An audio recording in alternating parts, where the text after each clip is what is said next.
86-year-old fans today. So, well, my son's a massive fan. You know, he can't work out when he's playing with his toys. Does he want to be Lightning McQueen or does he want to be the king? You know, he can't work it out. That's good. But Kai, I mean, you drove the real king car today at the festival. How was it? incredible to be able to step back in time and to drive a car that is so iconic, to drive a car that he made famous with that 43 on the door, that color blue, and our 75th year, and be here at Goodwood it's really a special moment for me.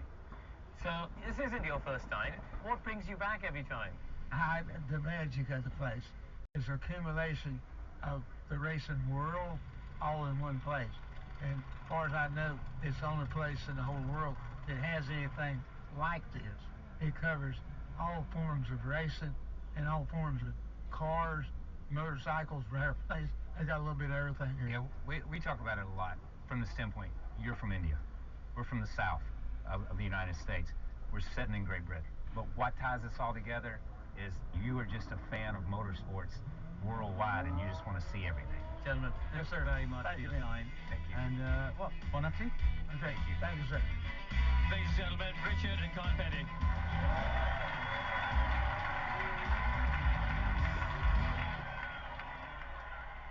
There is tons on offer here at the Goodwood Festival of Speed for all the family, and I've made my way to the Thacombe family area where I'm going to fulfill a childhood dream of digging. Martin joins me here. Martin, how's it going? It's going very well, thanks. Yeah, very good. Lovely stuff. Right, I'm going to hand you the microphone and you're going to give me a whistle-stop tour of how to dig. Okay, right, here we go. So we'll just get you set in. So first the controller. So we've got forward is down. Wow, I mean, okay, That's yes. it, then backwards, you pick it up. Across, we'll empty the bucket. Wow. And then towards me, we'll scoop it up. So that will scoop it up to me. Yeah, okay. Then We're we've scooping. got, yeah. Oh. Then we've got a left and a right. Okay, yeah. And then we've got in and out. Martin, this is fantastic. I could actually do this one-handed, couldn't I? No, I couldn't. No, I couldn't. Wow, this is fantastic. All right, well, thoughts on my future career as a digger? Yeah, if you can do it two-handed, then great. Perfect. Right, I'm going to get out because I'm going to show... oh, I've got to go. There we go. Right, I'm going to show you what else is available here. Martin, thank you very much. Thank you, everyone. Right, we're going to come down the steps. I'm not going to trip over. There's all sorts going on. Hello, everyone. Hello, hello, hello, hello. It's really good. It's really good, yeah. Digging, lots of fun. People having a nice chilled out time over there. I'm going to find Heath on camera. Hello. Right, let's take a look at what else is on offer. And this also caught my attention down here, the pedal paddock. And this is very exciting. Kids are getting the chance to pedal a car up the hill at Goodwood. So follow me. Hello. Hello. Right, here we go. So these guys are hard at work, able to pedal a car all the way from the bottom of the hill to the top. Do you want to give it? Going to give it another go? Yeah. Okay. All right, here we go. So the car is being placed at the end. At the ready, and we're going. There we go. Not, oh, it's come off. There we go. Past the house, up to the top of the hill, and do you know what? I think that would be a winning time. Well done. Well done. How was that? It was good, yeah. Do you think you got a career as a cyclist or energy management? I don't know, probably not. I think you did a very good job. Congratulations. Well done. Okay, we're gonna go down here. If Heath follows me. It's a really lovely area. It's a little bit more chilled, perhaps, than some of the other areas of Goodwood. People out here on deck chairs. The weather, mercifully, is holding off for the time being, despite the very black clouds over there. And the final thing I'm going to get to do is a chance to get on the track. And we've been listening to the cars go up the hill. It's been another childhood ambition, along with digging, is getting on the track. So, hello everyone. I thought I'm going to interrupt, if that's okay, and get on the car. I don't know if this is going to work, and I really hope I don't break it. Here we go. Oh, it's quite hard. Anyway, I will be down here at the Thacombe family area for the foreseeable. Thank you, everyone. I'm gonna win. Hello. Quick, hurry up. Matt Baker finding absolutely everything and anything there is to do around this magnificent Goodwood estate here for the 31st Goodwood Festival of Speed. Now, we do have more cards coming at you and bikes as well, thick and fast, to round out the day. First glance road bikes and cars, the latest on the market that you can buy and coming onto the market soon, including some prototype models as well. And we'll be finishing off the day with some supercar action up the hill, so still plenty to whet the appetite. My name's Harry Benjamin, James Hayden alongside me, along with Harry Metcalf. We've let Ben Edwards and Alice Powell go after their mammoth stint. James, I mean, should we just reflect a little on what we've seen so far at Goodwood? Another brilliant weekend of action. Yeah, fantastic. I mean, we've been lucky enough to be graced with some of the finest motorcycles races from the last sort of 40, 50 years, which has been incredible. You know, the likes of Giacomo Agostini, McDoohan, Kenny Roberts, Randy Mamola, Freddie Spencer, just to name but a few, Kenny Roberts Jr. So it's been wonderful, and alongside that we've just seen some of the most amazing motorcycles, from early BMWs to Gileras to MV Augustas, you know, the top factory honours, to the very latest, you know, Stefan Bradl on the latest the latest Honda MotoGP bike. So it's been brilliant to see, and we can see the last run of bikes just lining up down there on the start line now. And brilliant to celebrate, of course, Michael Dunlop and all of his achievements at the Isle of Man TT. Well, this is the other thing. I mean, Michael Dunlop, he has just been superb. 29 TT wins, you know, a record that many thought would never be broken. And to see him on the balcony, it was such a huge crowd underneath, you know, with his grace. It was just wonderful to see, and just really brilliant also for road racing and the TT to be recognised and, you know, in that way was, I just thought, tremendous. So absolutely brilliant. It really is. We're just getting ready for this first glance batch lining up on the start line. I think we're gonna dive straight into it then. Up the hill we go, and we're kicking off with the two wheels. We certainly are, and so we're starting off, we've got, this looks like the Norton Commando 961 LE, which it is. So this is based on a Norton Commando 961 CR, but this is a limited edition one to actually celebrate their 125th anniversary. It pays homage, you know, to their rich history, that sort of classic colours, and you know, also hints back to some of the Norton rotary racing bikes of yesteryear. And now we're looking at this very futuristic. It's actually a Royal Enfield.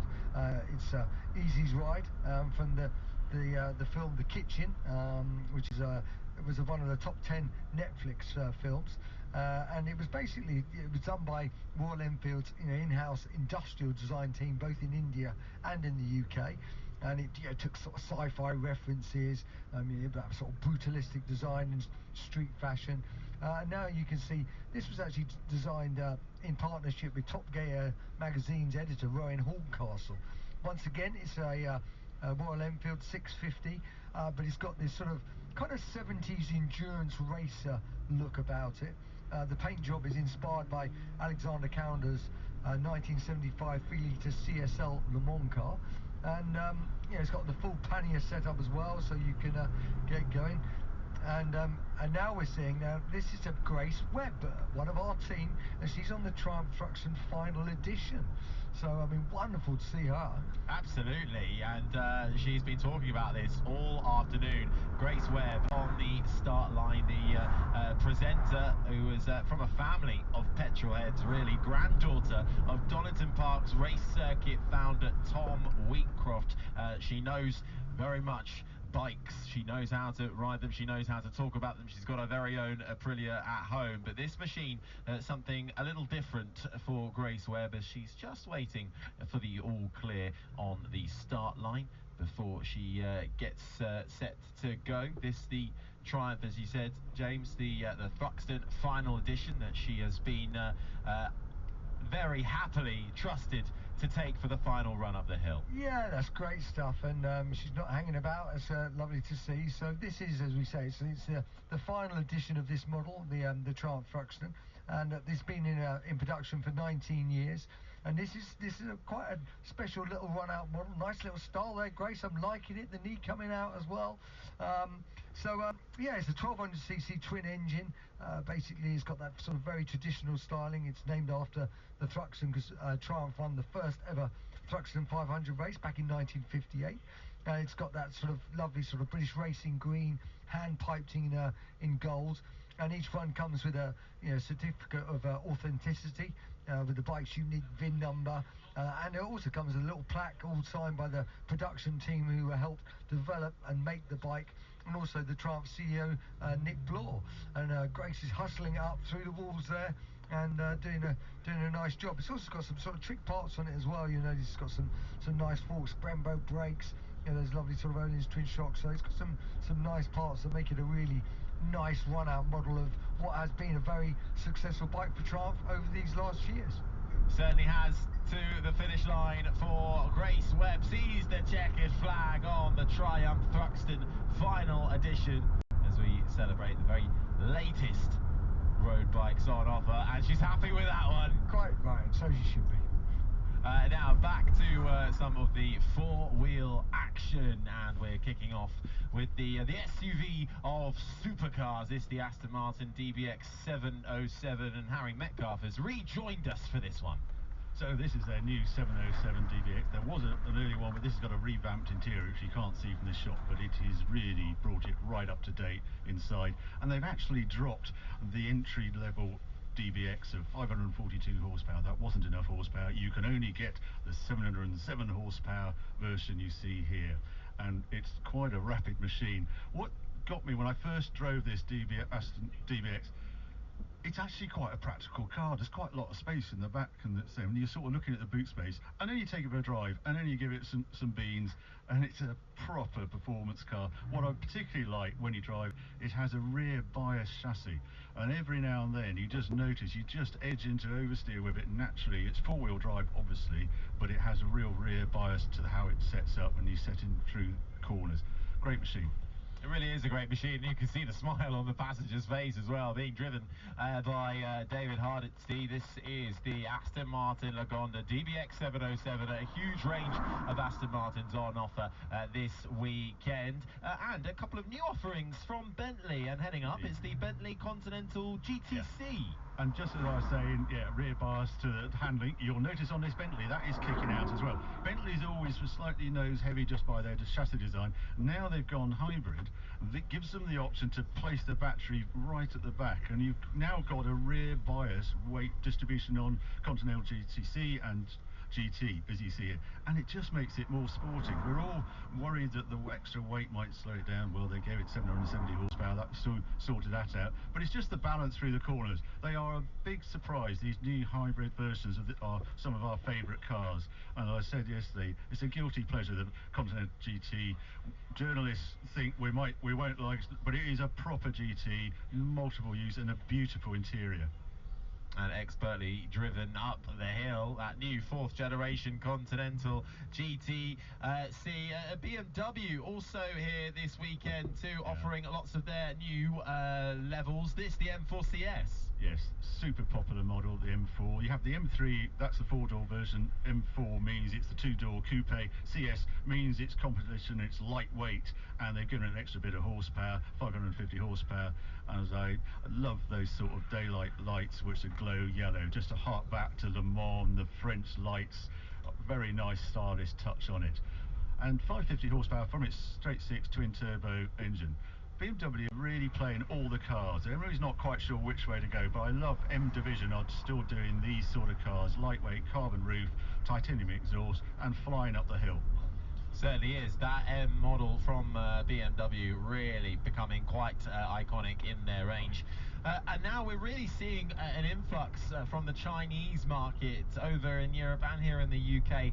This is the Yangwang U8, the prestige brand of BYD. Indeed. And what could that styling ape? It's hard to see. When at first glance you might mistake it for something else, but no, this is their new offering coming. It's not in the UK yet. It's still potentially coming out, and super quick, all electric. And this one is another one that can do the tank turn as it's termed. So with all four motors, it can spin on the spot, and I've seen it do it in the Goodwood circuit paddock. Quite a remarkable sight. Lots of space on it. We're not sure when it will come to the UK, but keep your eye out for this one. Well, it's certainly striking as it heads up the hill. This brand only launched a year ago in China, and can last a while if it ends up in the water as well. And continuing on with the Chinese brands, this from Hongyi, this is the EH-S7 that is making its way up the hill at the moment, and this electric luxury SUV, Hongyi, a brand from China, actually one of the oldest Chinese passenger car brands, having been launched back in 1958. Yeah, 3 versions on show today they've brought along, and they range in horsepower and battery size, and they sort of pride themselves on having the best range of all. The top one, they claim, does 435 miles on a single charge, which is pretty good going, and the quick one, over 600 horsepower, 0 to 62 in 3.5 seconds. And you can take the whole family in it and do your 3.5 seconds. It would be quite terrifying. Well, originally Hongyi models were only actually built made for high-ranking government officials in China. The company actually ceased production back in 1981, and then were revived in the mid-1990s, and now very much trying to fight with the established electric and luxury brands that's very much here in the UK and Europe. This is now their other offering, the EH7, that is making its way around at the moment. Yeah, that one's rear drive and a slightly smaller battery, but still super efficient. Certainly is, and 0 to 100 kilometers an hour acceleration in 3.9 seconds. Lotus are here as well, and there is a Lotus just on the start line now, and that is the Avaya. It is the Avaya. There's 2 versions here. I'm just seeing if they're going to flash up a number, which one it is. Yeah, it's the Avaya R. So we have over 900 horsepower from this example. Wow. Active airing, see the wing has popped up. Try and keep it stick to the road. Lotus completely reinventing themselves at the moment. You know, step back a few years and it was Elise and Evora and not a lot else. Now look what's happened with Lotus. We have the Electra, we had that super 2,000 horsepower electric supercar earlier, and now the Avaya. Now this is doing battle with Porsche. This is the Taycan rival, and it's slightly lower price, loads of performance from it, just about to come on the market now. Yes, the Avaya R, the Avaya S, the other model. This is 0 to 62 in 2.78 seconds, max speed 159 miles per hour. That active aero, as you mentioned, Harry, in action. Very much a motorsport inspired grille, dam diffuser and rear wing too, as it's caught up with the Grenadier Quartermaster in front of it. A slightly unfair match, I would suggest, on the hill. Had they introduced a bit of mud and a bit of off-roading, I think it wouldn't have kept up, but yeah, good show. Very good indeed, across the line. Now it's also a celebration this weekend. Indeed, outside of the house, the sculpture celebrating all things MG, 100 years of the heritage brand, and they are here with pretty much their full fleet and what they would like to showcase going forward in the future. And this is the MG HS. This is getting its global debut as MG's SUV. Yeah, and priced really well. They're saying this might start from £35,000. It does look higher value than that when you look at it, and yet, you know, it offers all the space. So MG are really on the roll. The variation of cars we've seen from at this event, I think, is one of the highlights. And look who he's got driving this car. Richard Atwood, who knows a thing or two, and he is at the wheel of another of the Chinese brands that we are seeing more and more. This is the JQ7. Brand's first plug-in hybrid, promises a range of 740 miles. That's with a full tank and a full battery charge. I think there's 2 versions here, because I've spoken to Richard Atwood and he was saying there's one here that is pure petrol only, another one's a hybrid, and I can't tell them apart. You cannot tell the way they look, and you see them going up the hill. Very stylish vehicle. I think we've got a lot of Chinese cars here. We've got to remember that Goodwood Festival Speed is also a motor show, and that's why we're getting to see all these cars here. Certainly is. Now Polestar are having a really exciting moment at the moment. For years, having only really just had one offering in their range. Well, it wasn't really a range, but now they are here with the 3, the 4, and this, the 6 prototype, the Roadster from Polestar. Isn't it great to see Polestar and the variation and all these models coming through them? We thought they were just going to be a SUV type of car in various sizes, but no, they've got coupes, and now they've got this Roadster here. Really like the look of this one. Way back when I actually tested a Roadster and thought I'd buy one, because I just enjoyed the experience, the utter silence and moving through the air and coming to a stop, and you just heard other things. So I do like these Roadsters.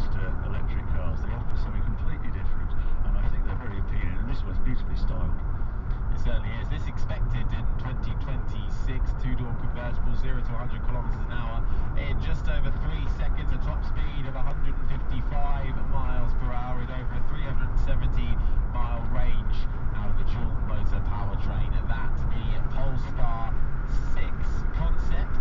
Here we go. We've got the local boys here. We've got the Rolls-Royce Cullinan that's just had a revamp, slightly different design at the front. Still all the space inside, still the same performance, flying up the hill.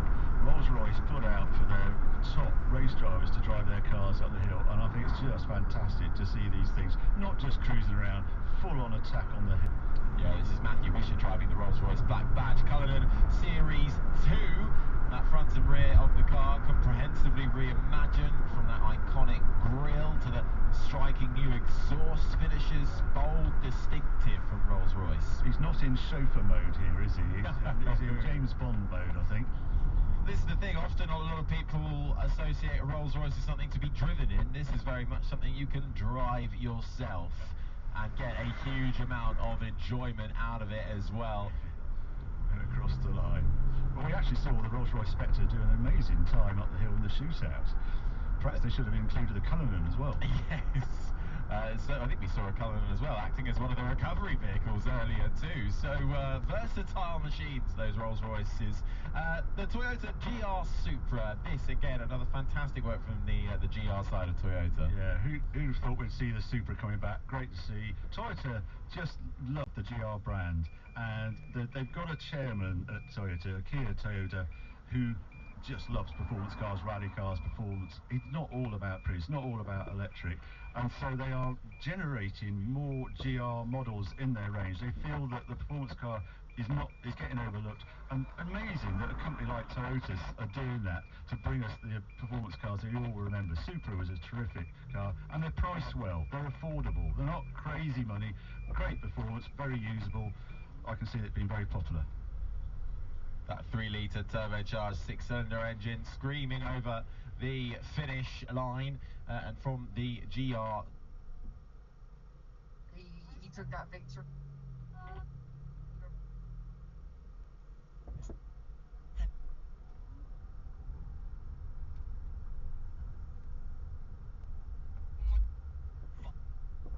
And now bringing you even.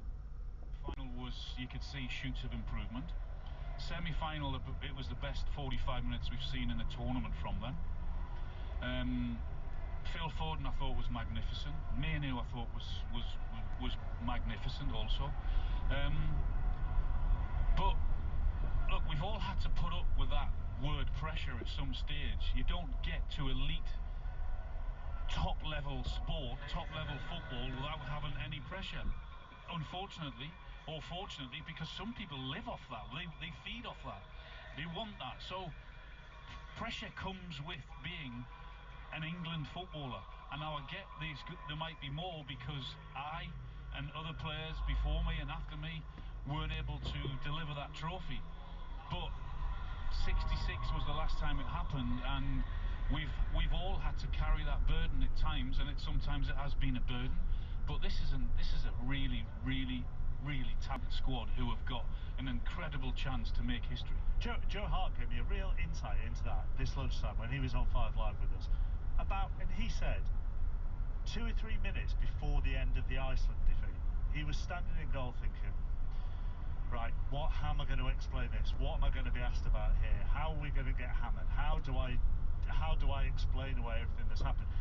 And that was such an insight into what can go through when it isn't going well. And I wonder whether, and I asked him this as well, those thoughts get less as you progress through a tournament. Yeah, but I think that's where you have to give Gareth Southgate great credit, because he's been through the pain of missing a penalty. He's been through the hurt of losing the semi-final. He's also been in squads where perhaps the togetherness wasn't as big or as good as it should have been. So what he's done as England manager is that he's tried to rectify what wasn't perhaps correct when he was playing. And one of the big things that he's done is that togetherness and team spirit and belief, and keep going to the end and finding a way. We've all of us at some stage during this tournament have used those words, and I think that's what you have to admire most about this team. Now, they're a moments team because they've produced great moments at really critical, important times without playing free-flowing football, without showing perhaps the ability or the attitude or whatever you want to call it. But that's okay, isn't it? Absolutely, there's no harm in that, and there's no harm in also you or anyone else being analytical and critical and saying what's gone right and what's gone wrong, and you hear that, don't listen to the noise. Well, unfortunately, that's what comes with the territory of playing for England, and whilst you have the talent that this squad have, they have to finally get over the line, because Gareth's had his semi-final, he's had his to a semi-final. Now this is an unbelievable opportunity, as I said, for these guys to go and make history. What kind of game are you expecting? I don't think Spain will change. Their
actually bring players on at key moments to change how the game is being played. But and and they were able to rest them weather for the last group game. Yes. He managed to change the majority of his team there. Which it was good for the likes of Rodri, who's played over 5,000 minutes already. But the foundations of this team has been there for a while. This is a team, the philosophy of which is be the best you can be, follow a bit of order, be generous and help your teammates, give it a go, shoot, attack, and see what happens. A team represented, as we just seen them coming out, by Nico Williams and Lamine Yamal, sons of African immigrants, and led by a manager who's never ever the story. So what is there not to like about this Spain? If you were in the final, you will be supporting Spain. As I say, you've done 5 of their 6, Ian. What's not to like about them? That's very true, actually. Well, there's a lot to like about them. I mean, Yamal and Williams are exciting on the flanks. I know Guillaume is a huge fan of Olmo. He took his opportunity, although there was a lot of talk actually going into that quarter-final against Germany that a lot of speculation that he was going to replace Petri. Petri was injured early. Olmo came on to good effect and has been outstanding. And we all know about what Rodri can do, but the player that I've liked the most is Fabio in the midfield. I think he's so composed on the ball. He's so effective. He's a modern-day number 8, and I just think that he, for me, has been so consistent throughout this tournament. But that said, Cucurella, who in this stadium, in the opening game against Croatia, made his first competitive start for Spain, I still don't think has been tested. There was a spell with Musiala in Stuttgart in the quarter-final, but I still think that Cucurella can be exposed, only because Spain do attack. The fullbacks will get forward.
Starting audio recording. And movement and angled passes all over the pitch and the ability to counter-attack. They're not as obsessed with possession as what that Spanish philosophy used to be. So they will sucker punch you. They will move the ball forward quickly. They're not afraid to be direct. So, you know, I don't think we should press too high. I think that the capabilities for Spain to play through us could kill us. So maybe sit off. Is the other thing in this discussion, Izzy, as well, what Bukayo Saka might have to consider from his defensive duties if he is nominally a wing-back? So far this tournament, Bukayo Saka, in fact, for Arsenal, week in, week out, in the Premier League, we see it. He's got such good defensive instincts. He's got a really good understanding of which position to be in when he's in a defending action. When the ball comes from the other side, he's really...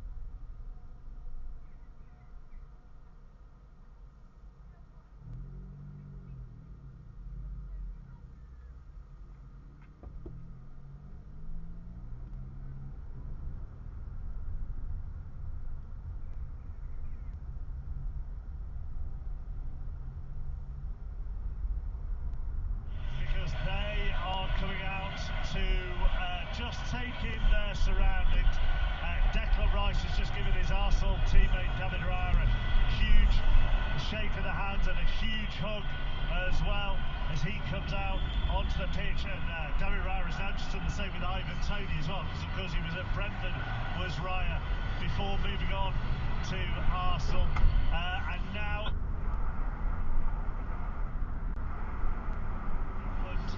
have come out. John Murray's got his binoculars out. What are you looking at? I was just having a general look to see what the mood was. So I was looking to see what the interaction was between Ivan Toney and David Raya, and they're still talking to one another off the field. And actually, one little insight from the dressing room the other night after the semi-final was Lewis Dunk and Bart Verbruggen in the dressing room together, in the area outside the dressing rooms, had a long chat together, the two of them, which I thought was the sort of thing you... it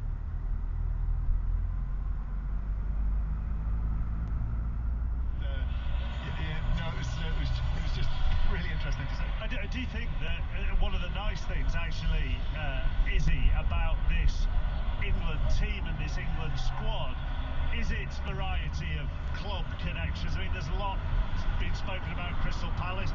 Read an article this week, I was saying yesterday, about England, how they should thank Brentford for Ivan Toney and Ollie Watkins and Ezra Konsa, who've all had big roles to play at some point or other in this tournament.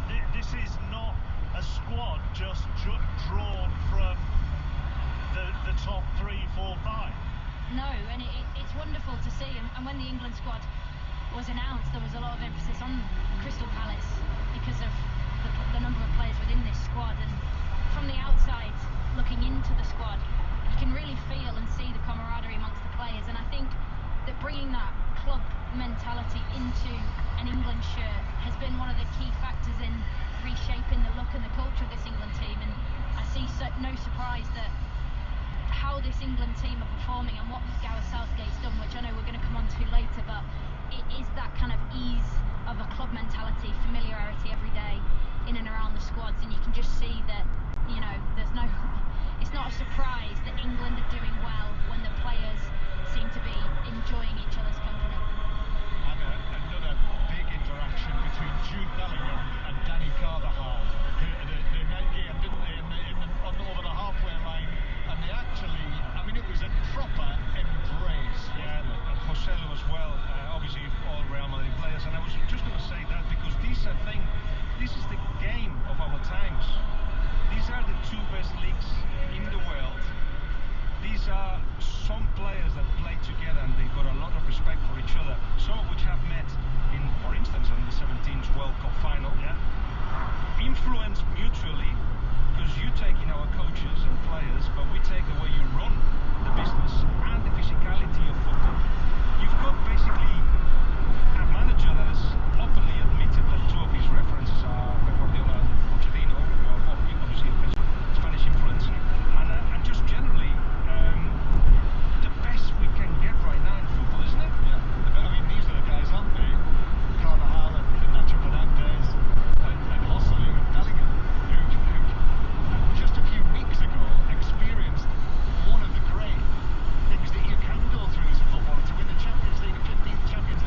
playing sort of middle area of the pitch. We need to be compact.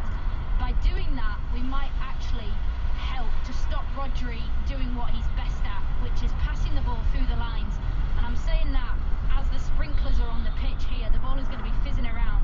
And when Rodri gets on the ball with space and time, he can pass through the lines and he can be the catalyst to get Spain on the attack. So we do have to think firmly how we are going to stop him doing that. And I think space is the biggest issue. We've got to close the gaps. Also, I feel that if you stop Rodri, we've got that brand of player on the pitch that can help the organisation, be it Laporte coming from deep, or Dani Olmo dropping deep, or Fabian Ruiz as well. So, and it is in contrast, perhaps the type of player that England don't have that often. You've got to play a 19-year-old there, but yeah, go on try to stop Rodri, because others will step in for him. I was going to say, Germany tried it, didn't they, with Gundogan? And then as soon as Spain took the lead, the Germany game plan changed. It was almost as if they were trying to contain Spain, and then visibly you saw them change straight away, and then they were going on the attack. It'll be John asked Gareth Southgate last night, do you have a plan for Rodri? It'll be interesting to see what England do. Do they adopt what Germany did and try and put somebody on him, or do they just leave him and then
the opportunity to put balls to the back post with a natural left footer and to attack that area of the pitch late with the likes of Bellingham and Kane, I think could be a real strength for England.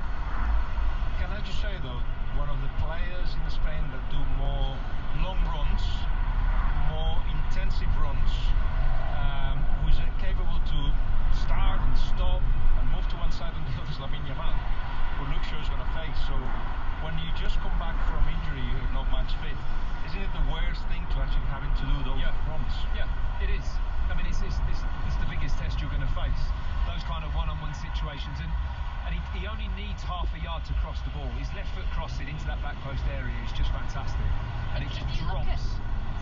Sorry, Matt. If you look at the training environment that Luke Shaw has had over the past 4 to 5 weeks, coming back to full fitness, and the players that haven't played so much in the England squad, we've got the likes of Eze, Bowen, who were all unbelievable at dribbling with the ball. I would not have been surprised if there's been a number of occasions during Luke Shaw's rehabilitation and back to full fitness journey that he'll have been put up and tested 1v1 against those types of players in sort of specific training drills, which have got him ready. And to be completely honest, there is absolutely no way he would be playing tonight unless he's hit the metrics, he's hit the numbers, and he's also shown us in the last 2 games. To me, he looks ready. Yeah, I totally agree with Izzy. I don't often agree with Izzy, but he has to be ready now, doesn't he? Because there was a gamble bringing him here, and he's had long enough to get himself in. Gareth can't take a risk. You can't emulate match minutes, though, Chris. No, can you? You can no, face you can't, somebody training as much as you want. But I know what you're saying, but he has to be 99.9% sure, because otherwise it isn't worth the risk. He's got to trust him this evening. And, you know, Gareth must have watched Jamal play in the tournament. He knows what he's up against, so there must be that element of trust. I mean, that would be a huge dereliction of duty if he hadn't watched Jamal play in the tournament. Well, exactly, but you know, everybody knows how damn good he is. So I mean, Luke Shaw's perspective, to be fair, he's got a brilliant temperament. He doesn't seem like a guy who gets particularly phased, but he could be spinning this evening against Jamal. You and Izzy have bickered quite a lot over the course. The car journey here was like having just brother and sister having a go at each other. Did you see the retro Spain tracksuits when they came onto the pitch? Wow. Remind me of Chris's gym gear. Well, yeah, because it's funny you say, because it's all from 1996, and that is it, isn't it, Kev? With not with Chris's gym gear, which might be actually from 1986, but the Spain is a nod to those Euros. Yeah, we played, didn't we, on the tournament? No, I'm saying because this is the game that you all forgotten. We deserved to beat you that day. It was just penalties at the end. It really hurt. And I don't know why we chose that one, because it was not a good tournament. This is 5 Live. Sun just going behind the cloud. We are less than an hour away from kick-off. Full commentary from 8 o'clock. It's live on BBC television, so you can do that thing, which we always love you doing, on the iPlayer or on the BBC Sport website app. You can choose the 5 Live commentary option.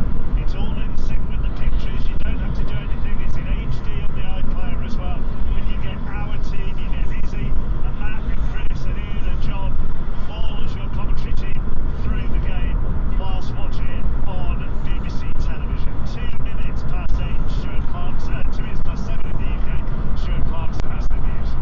This is BBC Radio 5 Live. Listen on BBC Sounds. Thank you. Donald Trump has called for unity in the United States after a gunman attempted to kill him during a campaign rally in Pennsylvania. Mr. Trump's ear was injured in the shooting before he was thrown to the ground by Secret Service agents. One spectator was killed in the attack and 2 others injured. The gunman has been named as 20-year-old Thomas Matthew Crooks. He was shot dead by a Secret Service sniper. Here's our Washington correspondent Gary O'Donoghue. We understand that the weapon he used was legally purchased, and we also understand that some explosive materials may have been found at his home about an hour away from where the shooting took place. Also, the governor of Pennsylvania, Josh Shapiro, has named the person at the rally who lost their life. He's Corey Comparatori. He was a 50-year-old man. He was a volunteer fire chief in the local area, and we're told that he died by throwing himself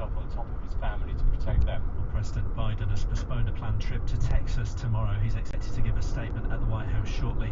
Here, the Prime Minister, Sir Keir Starmer, says he's spoken to Donald Trump this afternoon. Sir Keir condemned the violence and wished the former president and those injured in the attack a speedy recovery. You can follow all the developments through the evening on the BBC News website and app. Also tonight, the Hamas-run health ministry in Gaza says 141 Palestinians have been killed in Israeli airstrikes since yesterday.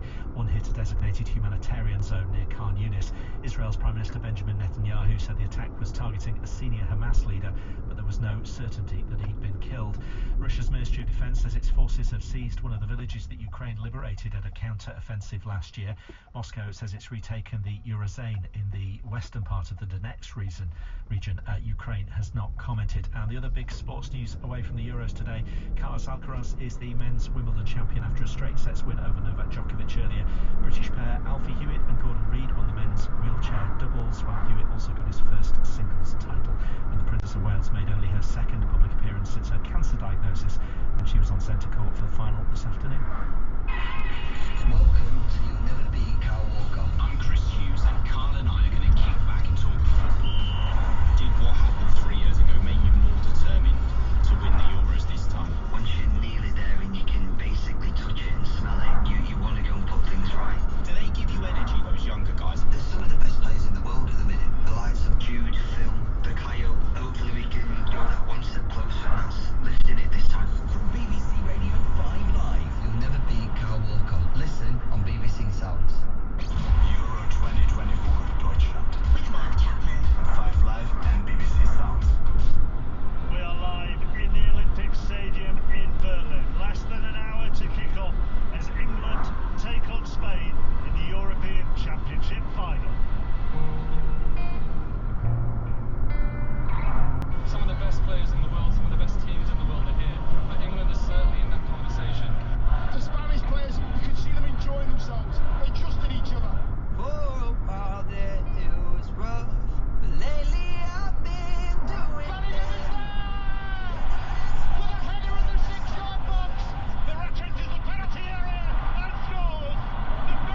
imposing in Wonderwall at the moment. Let's hear from Gareth Southgate, who a few moments ago was pitchside with Kelly Summers. Well, Gareth, another Euros final, 3 years on from the last one. How does the feeling going into this one compare to the last one? Yeah, it's a really good question because we feel calm. I think we realise what a wonderful opportunity, and yeah, football is about days like this, with the chance to make history, the chance to make our country happy, and we've got to make sure we do it. One change to your side tonight. Luke Shaw starts. Tests don't get much bigger, do they, than having to stop Lamine Yamal tonight? No, but he's an experienced player, and we feel that his return to play we've managed pretty well. He clearly gives us that balance on the left, so yeah, he's ready to play. I think Kieran's done a brilliant job for the team, and the way he's handled everything the last few weeks has been absolutely top class. This week you said to beat Spain will need to be perfect. What does that entail?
autograph, Chris.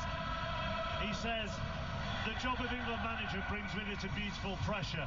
I feel it, Sir Bobby Robson felt it, every one of the third-team managers since Sir Alf will have felt it.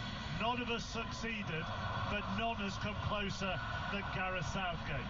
Yeah, and all true. I remember 1990 very well, the excitement of that World Cup where England nearly got there, took the famous Gaza moment and what have you, and that's something which I think it's been so harsh, the criticism towards Gareth when you think of his 8 years and what England have done and the building blocks which Matt has spoken about, which are being put in place, very, very similar to the Spanish manager De La Fuente in terms of building blocks with the younger team and then developing into the senior manager. But I do think from Gareth's perspective, he will go down in folklore if he gets over the line. And I agree with John. In years to come, there will be that deeper respect from your real football man who looks back at these years and these finals, regardless whether England win tonight.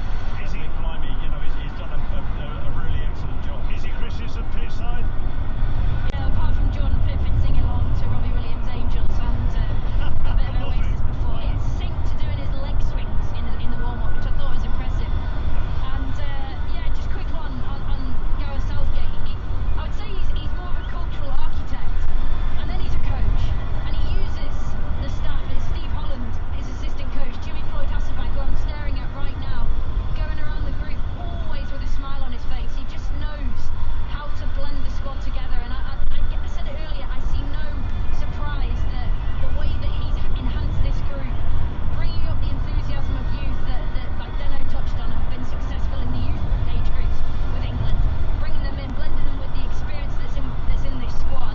He's just done a terrific job, and the boys seem to be absolutely delighted to meet up with each other, play with each other, and then what better than this, playing a European final. And I also think what might be top of the bill out of all of it is the fact that you can't help, whether you agree with his style of play or him as a coach or his tact, whatever, you can't help but step away and admire that he's an absolute class act as a human being, and the way he's absorbed this stuff, the way he's faced it, the way he's dealt with it, how he speaks, you can't help but step away. He's just a blooming decent bloke. Joking about the songs that are being played, but what strikes me, John Murray, at the moment is this has a very different feel tonight than 3 years ago. I don't want to, I'm not trying to tempt fate, I'm not trying to go there, but by this stage 3 years ago, it was horrible.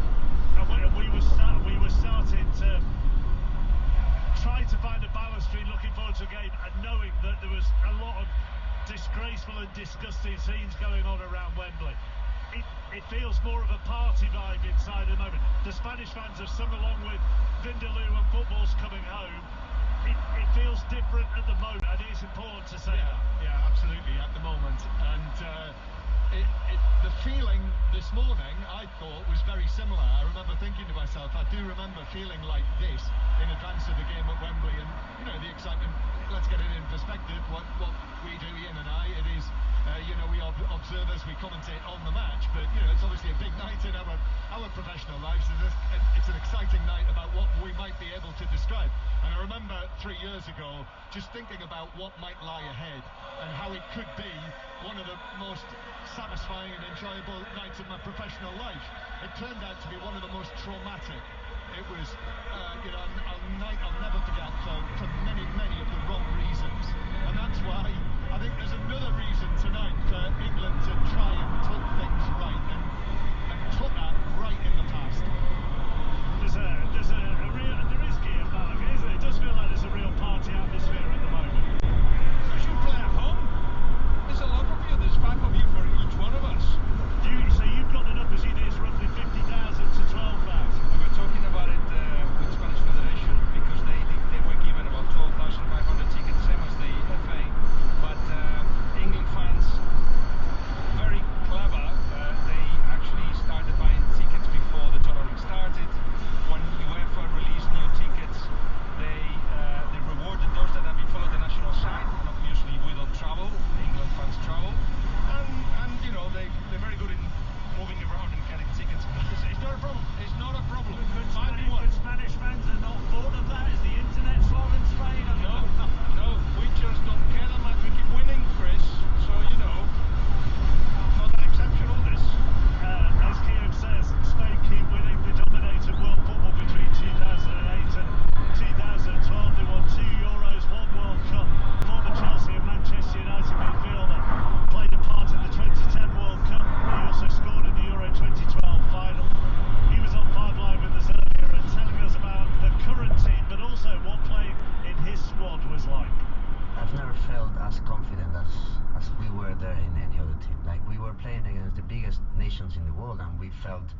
1-0 or 2-0 today. So there was never a fear of maybe we lose, and that was incredible. We played against France away, England, all the biggest countries, and we felt, okay, we're gonna win today. So having that mentality and feeling like a family, because we were there for many years, more or less the same players together, until 2014 or something like that. So it was a great feeling of, we are enjoying football, we are playing at our best, and we are winning every single game. So the night before every game, we met in Pepe's room. We used to have some hot chocolate, croissants, played cards, talk, and go to sleep late, actually. So the doctor was not happy with that, but we win every game because of the camaraderie, you know, the connection. And so, yeah, the captains, Pepe, Fernando Torres, I mean, we had a lot of top players, important players. We have 2 head coaches this evening, 2 managers, who've come through the age groups within the national setup. How important do you think that is, and how significant? Very, very important for this generation of players, because many of the players that are playing great now and they're feeling that they're important players, like Fabian Ruiz, Dani Olmo, Nico, he had them when they were kids. He had them when they were under 15, under 17, under 19. So when he took charge, he said that he knew all the players in Spain from 15 years to 18 years, and I think that was true. Of course, he's showing it, but he's giving responsibility to players that maybe other coaches wouldn't have, but he knew they could give him what they're doing now. Like Fabian, for example, which I think has been one of the best players in the tournament, alongside Rodri. Maybe another coach wouldn't have picked him. So I think it's credit to the coach to spot the players that he thought could play his style and bring them to the best level. Olmo looks for Morata, comes out to Yamal. Yamal onto his left foot, goes for a curling effort. Oh, what a super goal! What a super goal! And a crowning moment for Lamine Yamal, the youngest ever player in a European Championship. He's now the youngest ever goal scorer in the history of the European Championship, and that is a goal to remember. I've watched yesterday with Xavi, and the way he speaks about him is like he's never been such a unique talent since many years, and he was the one that saw him in the academy and put him in the first team when he was 15 or almost 16. So it has to be so special to be performing for both Barcelona week in, week out, and now the national team in the Euros, to be doing what he's doing. And what I love about him is you see the defenders, older than them, more experienced than them, they're afraid of him. And what I loved from him also is that it's not only a one against one play. He makes the right decisions. He plays the pass when he has to. He shoots when he has to. And he makes the perfect stage goals. He's so good.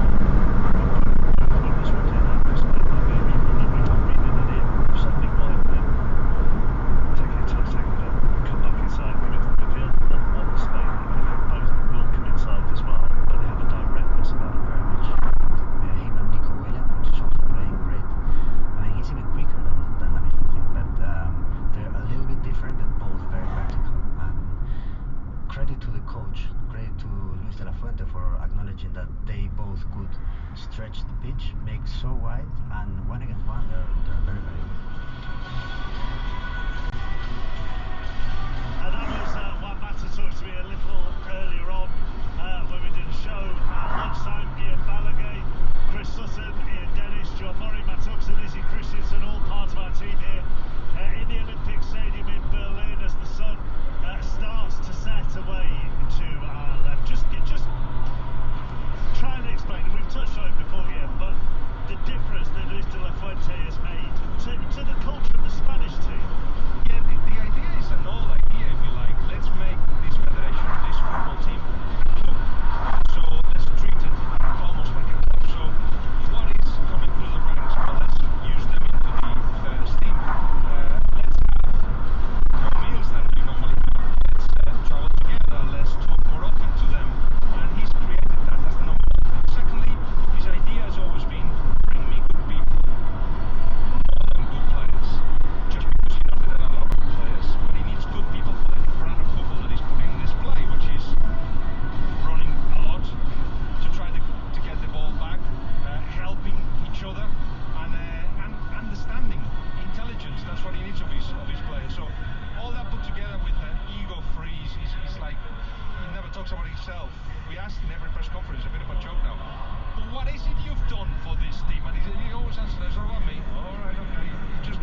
front of everybody's eyes the best values possible: togetherness, cohesion, generosity of effort, understanding of each other. Even the captain, I'm looking at Morata now, the captain chosen by Luis de la Fuente is similar to a Harry Kane. This is a guy that is very sensitive, lovely guy, not the guy that would show the highest, the lowest, but he will look at everybody. So they've other coaches, they've got a modern team around. What was the view in Spain, Ian, when he was given the job? Well, imagine if to replace Gareth Southgate you get John Smith, same kind of thing. It's like, who is this guy? But then it makes sense. You start looking at it. This is a guy that's won the under-19s European Championships, the under-21s European Championships, the silver medal in Tokyo. And he's done it with Cucurella, Unai Simon, Pedri, Rodri, Fabian. So, right, he knows the guys. Not only knows the guys, they will kill for him because he's taking them into the first team. He's got to have an ear and an eye on what's new when he's round his two wingers, and he's put it into the side. If you recall the night when you beat Italy in Gelsenkirchen, we did the commentary and we were saying that Spain appeared to have gone under the radar coming into this tournament. Back home, was there not a newspaper article that said now that all of a sudden 50 million people are starting to board the train and that they started to believe? Yeah, because Italy has always been a reference to us. We've been knocked out by Italy often. We grew into that era of 2008, 2012 on the back of a penalty shootout against Italy. It's our reference point. And the way we did it, it was just like we killed them. I don't know if you were in the press conference of Spalletti, but he was like, oh my God. For like 45 minutes, we were like, oh my God. So we all fell in love with it, including, and this is really interesting, because of the TikTok generation, Lamine Yamal and Nico Williams, there was a bunch of youngsters that weren't interested about football. They just, it was too long, the games are too long, and anyway, just give me like TikTok or whatever. Now they've embraced football because of them too, certainly, but because of the way we play. It's also brave and offensive and good. You don't want to kill that, do you? You should let us win.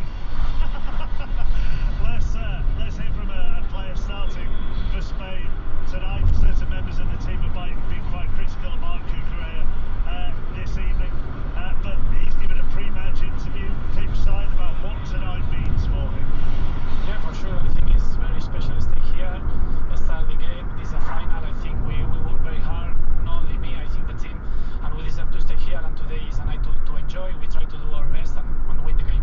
I love that phrase. Today is a night to enjoy. Apart from winning, how do you enjoy it and forget about the pressure? Yeah, for sure. I think stay here is like a present. I think we work hard a lot to stay here. We